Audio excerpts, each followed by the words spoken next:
everyone, I am back with my answer to the third question of my CCR, which is how did your production skills develop throughout this project?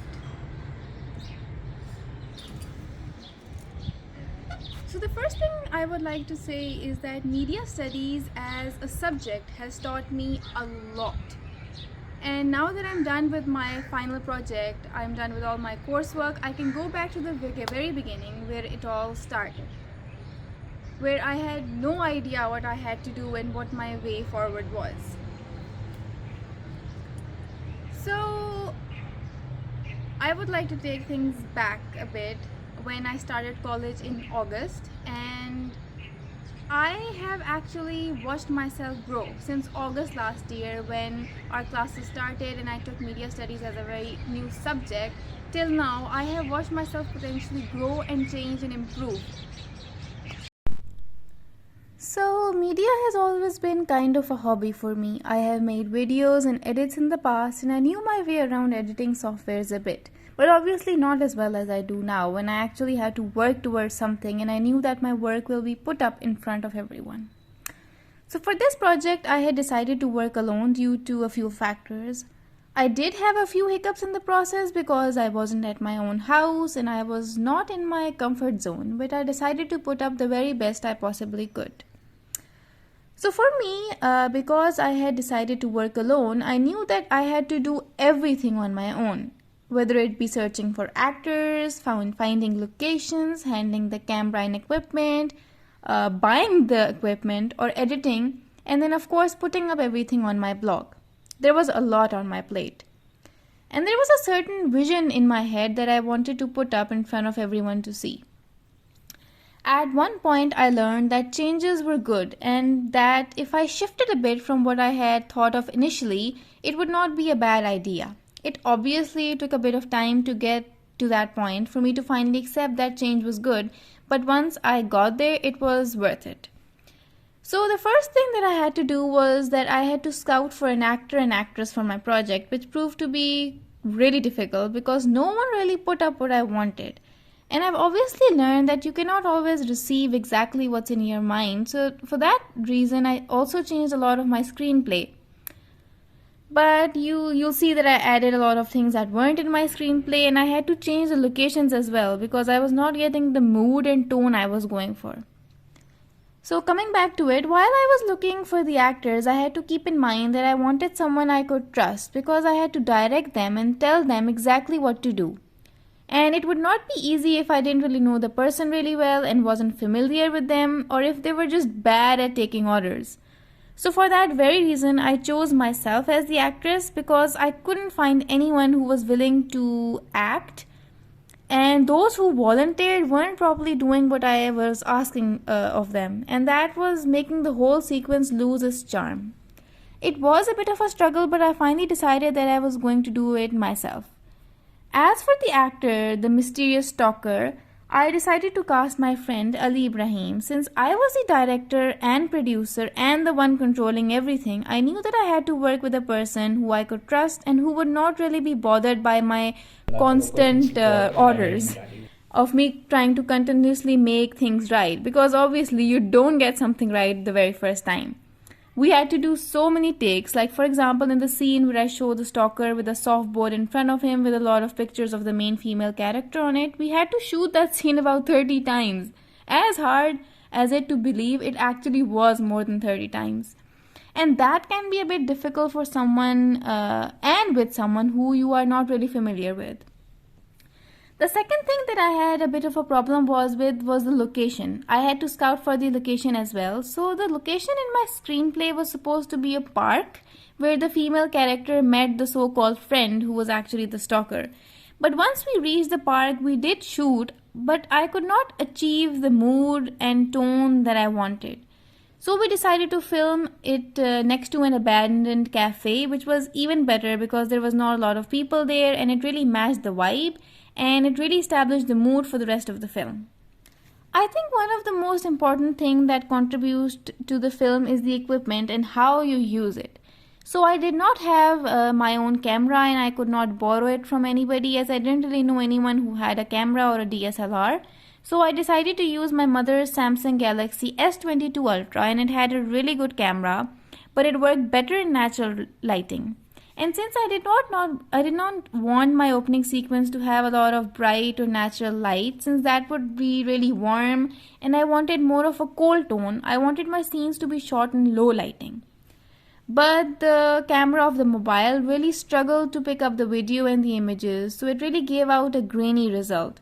So for example, for the scene where the stalker is sitting in front of the laptop stalking the girl's Instagram, we shot that scene about 30 to 40 times because there was a lot going on.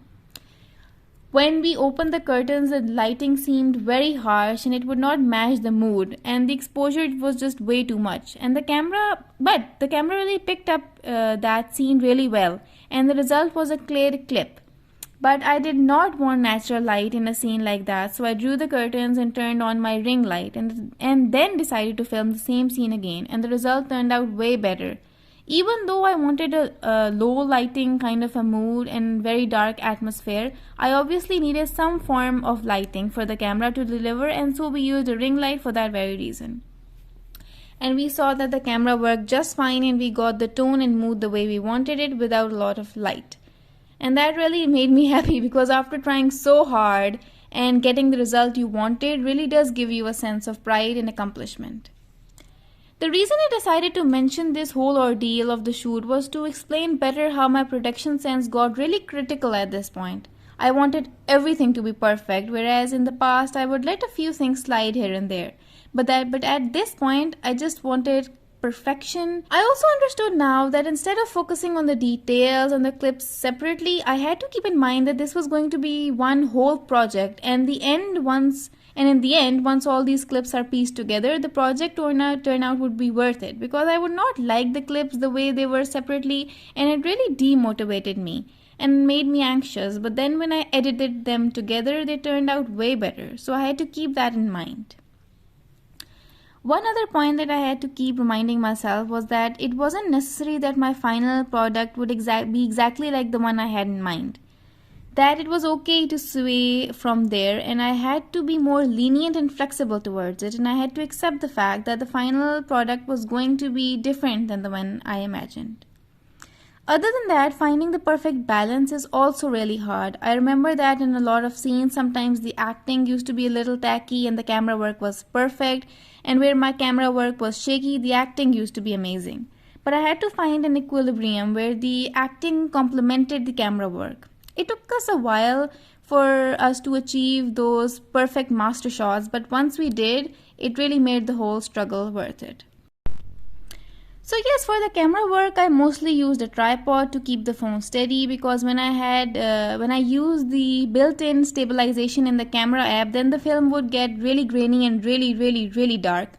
So for stabilization, I used a tripod. It proved to be the best option, especially for the panning and tilting up movements.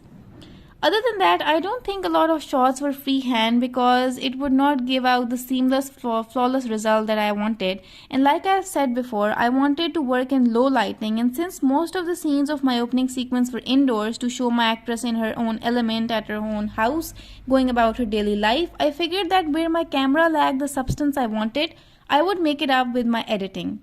And I accepted that, and I really had to make peace with the fact that if something looked good in my mind, it didn't mean that it will come out as appealing in the final project, and that it was okay to sway a bit from my initial ideas.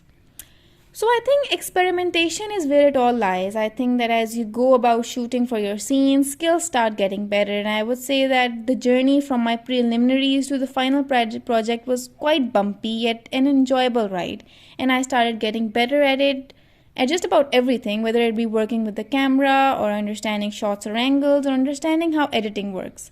I learned how to work around tough situations, and I knew what angles looked good, what shots seemed good, how the lighting would look good, and how the project would look not as separate shots and clips but as one whole project. In the very beginning, during my preliminaries, my production skills and shooting skills and filming skills, along with my editing skills, were not as good. But as I progressed, my skills developed, and until the final project came into my hands, I knew the basics around this stuff and how to work it out. I watched my favorite movies and their opening sequences on repeat, and I watched tutorials of people filming and using Shortcut and Premiere Pro, and I guess that is just how I kind of got the hang of it. My favorite movies and their opening sequences gave me the motivation to keep going, and I think that once you finally have your final project right in front of you, you get a feeling of pride, and it's just really not explainable. I went through the opening sequences of my favorite movies and then I just started watching YouTube tutorials of people either using Premiere Pro and Shortcut, and it inspired me, I guess. I think that while watching people make their own projects, it gave me a sense of motivation, and I needed that, yes, that I wanted to know that I could do it as well. I started figuring out how to go about color grading, and I color graded a lot of random videos to learn. I wanted my film to have a dark and gloomy vibe, and that is why I went with blue and grayish colors and hues and low saturation. I also learned how to adjust the audio and music while editing, since I didn't really want to blow people's speakers off because the music used to be like really high pitched. So, yes, I guess I learned a lot during this whole process, from my preliminaries to my final project, and my production skills advanced a lot. And this is not where my journey ends, this is just the beginning, and I'm hoping to see my production skills get even better as I go on. Thank you so much for listening.